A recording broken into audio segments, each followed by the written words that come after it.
एक रात्रभर भिजलेल्या गव्हापासून चमचमीत असा महिनाभर टिकणारा पदार्थ करूयात. नमस्कार. डॅम्स किचन मध्ये मी दमयंती तुमच्या सगळ्यांचं मनापासून स्वागत करते. हे एक वाटीभर गहू घेतलेत आणि ते गहू मी एक रात्रभर भिजवून ठेवलेत. रात्रीच स्वच्छ धुवून पाण्यामध्ये घालून झाकून ठेवले आणि आता दुसऱ्या दिवशी सकाळी बघा, हे गहू छान असे भिजलेले आहेत. आता सकाळी काय करूयात, तर पाण्यामधून काढून घेऊयात. पाणी सगळं काढायचं, गहू निथळून घ्यायचे आणि हे बघा, एखाद्या मोठ्या पसरट भांड्यामध्येच काढताना काढून घ्यायचे. आता त्याच्यावरती गहू बुडतील आणि थोडंसं पाणी वर राहील एवढं उकळलेलं पाणी घालून घ्यायचं. गरम पाणी घालायचं आणि नंतर याच्यावरती झाकण ठेवून द्यायचं. आता हे सुद्धा आपल्याला झाकून पाणी गार होईतोपर्यंत म्हणजे साधारण 3 तास तरी ठेवायचंय. 3 तासानंतर बघा, हे गहू आपले छान पाण्यामध्ये आता भिजलेले आहेत. आता हे मऊ होतात आणि आपला जो पदार्थ आहे ना, तो एकदम कुरकुरीत होतो.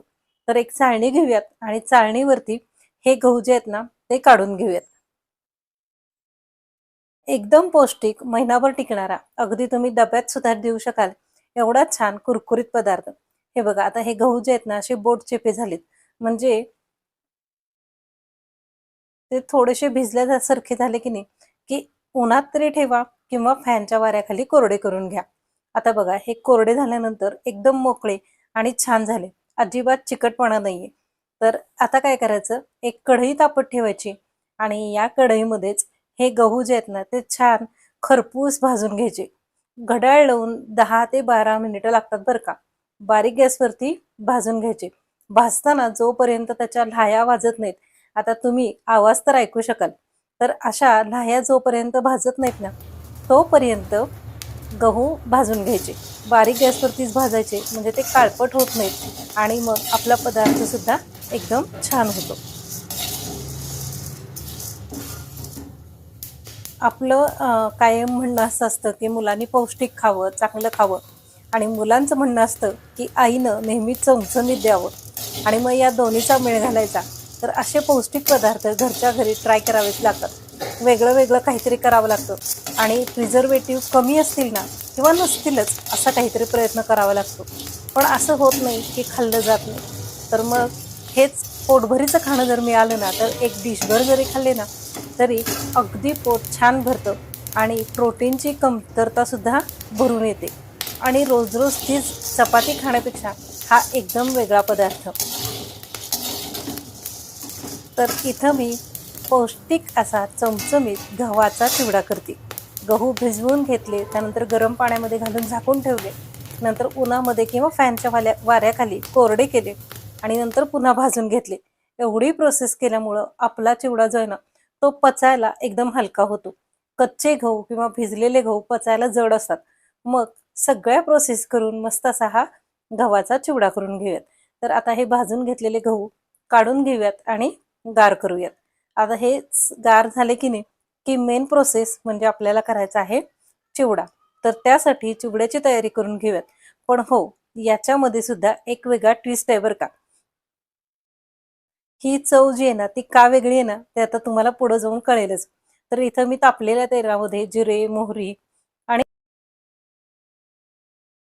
या चिवड्याचा रंग टिकवून ठेवण्यासाठी आपण यामध्ये हळद अजिबात वापरणार नाहीये. तर आता कढीपत्त्याची पानं घालून घेतली, शेंगदाणे घालून घेऊयात आणि शेंगदाणे सुद्धा फोडणीमध्ये लालसर होईतोपर्यंत, साल निघेतोपर्यंत तळून घेऊयात. हे बघा, आपली फोडणी एकदम छान झाली आहे. आता ही फोडणी करताना सुद्धा अगदी बारीक गॅसवरतीच केलेली आहे. तुम्हाला जर का आवडत असेल ना, तर थोडंसं लसूण घातलं तरीही चालेल. आता याच्यामध्ये डाळं घालून घेऊयात. हे भाजकं डाळं ते सुद्धा आवडीनुसार घालून घ्यायचं. आता ही फोडणी जी आहे ना, ती छान अशी करून घेऊयात. आता या तयार फोडणीमध्ये पुदिन्याची 10 ते 12 पानं घालून घ्यायची. पुदिना देठासहितच घातलात ना, तर तो छान कुरकुरीत होतो आणि त्याची पण चव छान लागते. फ्लेवर एकदम मस्त येतो बरं का. बघा, एवढं मसालेदार जर का चिवडा असेल ना, तर कोण नको म्हणेल. फक्त कांदा घालायचा, टोमॅटो घालायचं, थोडंसं नंतर लिंबू पिळायचं आणि खायला घ्यायचं. एक काय 2-2 डिश भरून खातील एवढा छान होतो. तर आता आपली पुदिन्याची पानं ती सुद्धा चांगली तळली जाईतोपर्यंत आपण ही फोडणीमध्ये ठेवणार आहोत. आणि त्यानंतर एक चतकोरच फोड लिंबाची घ्यायची आणि त्याचा रस तो यामध्ये घालून घ्यायचा. म्हणजे मग आपला चिवडा फारसा आंबट होत नाही. आणखीन एक मस्त चव देणारा पदार्थ पुढे जाऊन आपण घालणार आहोत. तर आता तुम्हाला जेवढं तिखट आवडत असेल ना, तेवढं लाल तिखट घालून घ्या. रंगाचं घाला किंवा चवीचं घाला. मी इथं थोडंसं रंगाचं आणि थोडंसं चवीचं असं लाल तिखट वापरलेलं आहे. आता हा जो आपला भाजून घेतलेला गहू आहे ना, तो या कढईमध्ये घालून घेऊयात आणि मस्त अशी सगळी फोडणी परतवून घेऊयात. सगळीकडे लागेल गव्हाला व्यवस्थित फोडणी सगळीकडे लागेल असा आपण तो हलवून घ्यायचा. ही सुद्धा प्रोसेस 2 ते 3 मिनिटं करावी लागते. आहे की नाही मस्त असा वेगळा आणि चवदार, चटकदार पदार्थ. चला व्हिडिओ आवडला असेल ना, तर व्हिडिओला लाईक करायला, चॅनल सबस्क्राईब करायला आणि व्हिडिओ शेअर करायला अजिबात विसरू नका. आणि हो, जेव्हा चॅनल सबस्क्राईब कराल ना, त्यावेळी बेल आयकॉन दाबायला विसरू नका.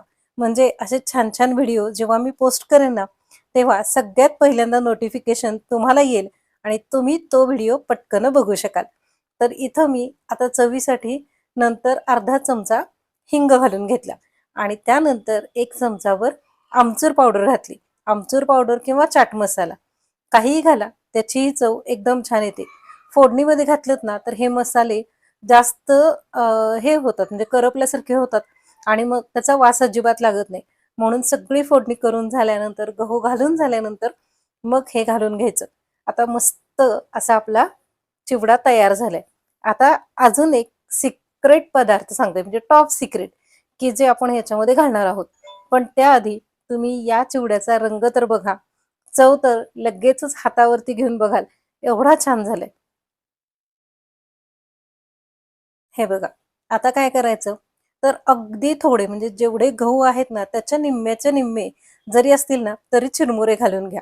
हे चिरमुरे काय करतात, तर सगळी फोडणी आणि जादाचं जर का तेल असेल, तर ते शोषून घेतात. म्हणून अगदी थोडेसे चिरमुरे घालायचे.